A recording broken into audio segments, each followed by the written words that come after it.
Hello, my friend. It's Pat Sloan here, and it is Summer Soiree Layout. We have to get the layout done, get the layout ready, get the layout sewn. That is today and this week's focus for Wednesday. Oh my gosh, we just had the most enormous crack of thunder. I took a walk this morning and was passing one of my neighbors, and he was like, I'm trying to get this walk in before it rains. And so I was like, oh, me too. But I was sitting here, when I got back, I was sitting at my computer. I had the door open to the deck, and I could saw this big flash, but then it was a while, and then this loudest thunder I have ever heard. I mean, it's kind of like you feel it in your body kind of thunder. One crack, it was like, oh my goodness, that is so loud. Jumped out of my skin, like, ah. Okay, so that was how I started my day today. A walk and a thunder jolt. Okay, Summer Soiree. Mine is up with all the sashing and the first border around the outside. I waffled. I had cut out, where is it? Here's the layout. And then some of you are going to add another border if you want, which is probably what I'm going to also do. So I'm going to show you that, just another border around the outside of fabric, to single fabric. But I've cut all the strips and all the squares to do the very outer portion. And I toyed around with switching it off of the ivory color to something like this, because this is what I have for backing and for the border. But I think I'm just going to go with it. It's cut. Sometimes I just need to move on, just need to keep moving. I will make other quilts. So this is what the border would look like out there. So, ta-da! I'll probably do maybe a 3-inch wide all the way around, so it gives it just a little bit more weight than a 2-inch. So I think a 3-inch would be nice. And then I will probably, I don't know what I'll bind it in. Did I purchase something just for binding? I think I have some red. Well, maybe not, but I have enough red I could piece it together. So anyway, that's what I'm thinking for. Well, I know, that's what I know. I'm going to do that, but I'm just going to go ahead and stay with that ivory sashing. A couple of you switched it up. So when you went to this outer one, you used a different color and then your squares, which looks really nice. So you had some really good ones. Next week on Wednesday, I will gather up a bunch of your tops that I find out on the Facebook group. And it's here at my website on the quilt share. So I'll get, maybe a dozen of them that have all different vibes and looks, so we can see how they look. But you can always go there yourself. So down below in the description box here under the video is a link to my website where you can go and share your quilt, and that's always there. It's a service that I subscribe to. I pay a fee to have that quilt sharing there, so I hope you're using it. Okay, the book. There are so many more really wonderful sections in this book. We've kind of gone through a lot of them. One of the sections that I think is kind of fun, is all of her story about what Dolly Parton is in her life, which I think is so cool. Of course, she is, Reese Witherspoon is an actress and a producer, so of course she meets all kinds of people, but she did things with Dolly Parton, and the story behind all that is very interesting. It's a deep history, which is kind of nice. It started when she was younger, and then they ended up meeting later. There's another part in here that talks about business, sort of how she was as a little girl, ran little businesses and things, but they also, so I thought that was kind of an interesting part of the book. Then lots of good recipes. I haven't tried any of the recipes yet because I haven't been cooking lately, anything new. So I want to try something. So if you have the book Whiskey in a Teacup and you have tried something, leave me a comment below. Tell me what you've tried and whether I should try that. All right, I'm going to talk about my project basket in a little bit. This thing here. Great input from. Who sent this to me? Kim sent me a note on our Facebook group, Put Along with Pat Sloan, telling me that in the Gingham Foundry, the word text in here is not random. Who knew? It's not random. It's actually words from a song. And so here's the word text. And what she told me is, what she told me is this is from her very favorite song by Louis Armstrong, It's a Wonderful World, or What a Wonderful World. There we go. So these are words from the Louis Armstrong song. Who knew? Well, when it started out with babies crying, I was like glazed over because, you know, there's just nothing about babies crying that appeals to me personally. But that is part. I went and listened to the whole song. You can listen to it here on YouTube. Just put it in the search bar.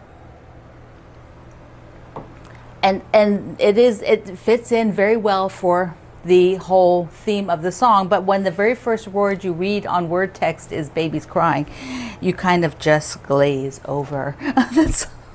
I should have started reading in a different part. Okay, there it is on navy. Isn't that gorgeous? So that is a beautiful song, and I know that song. I'm just not a song person. You know, some people are music people. Like everything, you're like really into music, and everything about it is feeds your soul. Like, you know, my husband's like that. He likes certain music, and it's really, you know, that's part of the core of him. And I'm not a sound person. I like music, but it's not something I gravitate to. So I would not know the words to too many things. Okay, I found this panel that I have to tell you about. It's called, from a fabric line called Hope in Bloom, which is beautiful. So I grabbed the panel. It is a pink ribbon coming up for Breast Cancer Awareness Month in October, which I will go and get my mammogram. Is, I think, due in October. So there is a pink ribbon. And I just think this is beautiful. I have a couple of friends right now who are dealing with breast cancer, and my mom has had it years and years ago. So it's a special time of year to focus on that and be sure we are all healthy. So I had two questions I wanted to answer. All right, so one of the questions was from Rose. And so Rose asked me, when I'm quilting, do I ever use a different color thread on the top than in the bobbin? The answer is yes. yes. I will often use something similar, like a light gray and maybe a different shade of gray, or I've used a light gray and a light blue. I've used pink and I've used red and brown because they actually look very similar. You know, yeah, I use that all, you know, I'm just trying to use up bobbins. I will find something similar, different shades of green. If you're piecing, it does not matter. Even if you're machine blanket stitching or machine quilting, it's all about tension at that point. As long as your bobbin thread is not popping to the top and showing, then it's not going to matter. I don't use high contrast, like a black and a white, because, you know, there could be some shadowing or something like that. Okay, the other question was from Donna, and it plays right into project bins because it's about project bins. So Donna says she's trying to organize her fabric, and I know you have given us great tips on this, and it may have been covered, but if you're finished using fabric from a specific line, how do you store the leftover fabric? So after you're done with a project, you know, a quilt, and you have the leftover fabric from that line, what do you do? So think through this. Think about this. One, do you intend to make something else with all of that line together as a companion piece to maybe the quilt? So like if you have the quilt like this, and maybe you want to make a table runner, or you like the fabric so much, maybe you want to make some pillows, or you have enough that maybe you're going to make a second quilt for somebody else because you like the combination of it. Well, then I would keep that fabric together because you actually have a project in mind to do something with it. But in the case of this, like, I probably am not going to make a companion project with this. I'm going to, you know, because I have too many other projects right now. So that means this whole bin, let's look down here. So my bin has to be unloaded. I have to unload what's in here and move it. So I've been keeping the colors together. So pretty much here's my handful of blue. And what I'll end up doing is looking at this and saying, is there any of these that is so small that I'll just cut it up to scraps? Like here, okay. Like this piece, it's not a super big piece. It's not that small, but it's got all this sort of taggly ends on it like this. So I definitely will probably cut that off for the scraps, and then I may or may just cut the whole thing into 2.5-inch squares or 2.5-inch strips. So I don't have to store that because it's unlikely I am going to use that again. You know, that particular, you know, I probably won't. And there's probably some others in there that have even less on them. So I would take it and put these with the blues, the blacks with the black, the red with, you know, the red with the red, and get the bin unloaded. Now this particular line had a whole lot of these lights, and some of them read more blue. So to me, here, we'll put this over here. So to me, this would probably go with the blues because that reads more blue. Whereas, and this one as well, it's got more blue in it. This one has more blue in it.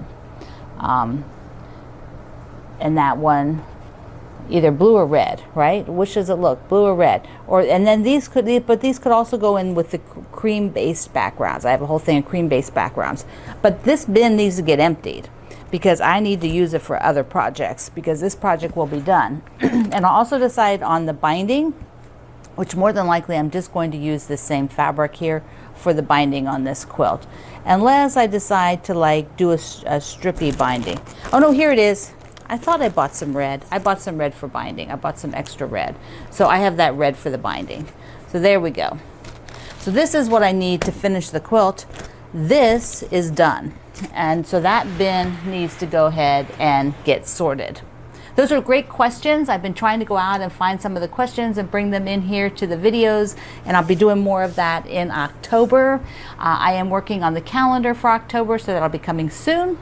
So this week you're going to work on your summer soiree and get that all done. And if you're done, you can work on other projects until we start Fall Frolic in a couple weeks. So I love you. Mwah. See you online.